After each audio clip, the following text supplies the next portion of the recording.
Bueno, a nosotros nos gustaría estar en todas partes quizá llevando las movilizaciones, pero yo creo que tiene que partir también de ustedes mismos. De ustedes mismos como Mapuche tienen que tomar su propia iniciativa y empezar a movilizar de la forma que ustedes nos consideren. Ahora, aquí puede pasar en la Corte Suprema el 3 de junio. Puede que se ratifique la sentencia que los condenó a 20 y 25 años y se queden ahí. También puede pasar de que se dicte una sentencia de reemplazo que significaría una rebaja de pena. Y puede pasar que se declare la nulidad del juicio y esto significaría hacer un juicio nuevo. También hay que considerar que la Corte Suprema va a determinar, en caso de que se anule el juicio, bajo qué estándares sería ese nuevo juicio. En caso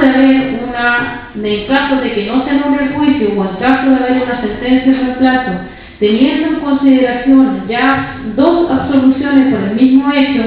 y también teniendo en consideración de la forma en que se llevó este juicio a cabo, que no solamente lo hemos dicho nosotros, lo ha dicho el Instituto Nacional de Derechos Humanos, quien ha hecho un examen exhaustivo de todo lo que pasó durante el juicio y también en la sentencia, lo ha dicho Amnistía Internacional, lo han dicho diversos personeros, como son los premios Nobel de la Paz, Adolfo Pérez Esquivel, como también lo señaló Rigoberta Menchú en unos comunicados hace algunos días. Y ahora yo creo que vamos a tener que hacer un análisis con los presos mismos, que son ellos quienes toman la última decisión, y ver qué es lo que va a pasar. Pero más allá de lo que vaya a pasar ese día, yo creo que hay que continuar con las movilizaciones. Yo tengo conocimiento que se vienen los juicios acá en la novena región, también se vienen otros temas como es la instalación de las empresas hidroeléctricas dentro de las comunidades mapuches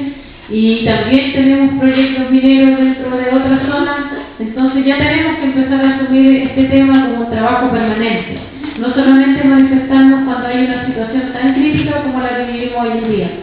sino también movilizarnos cuando hayan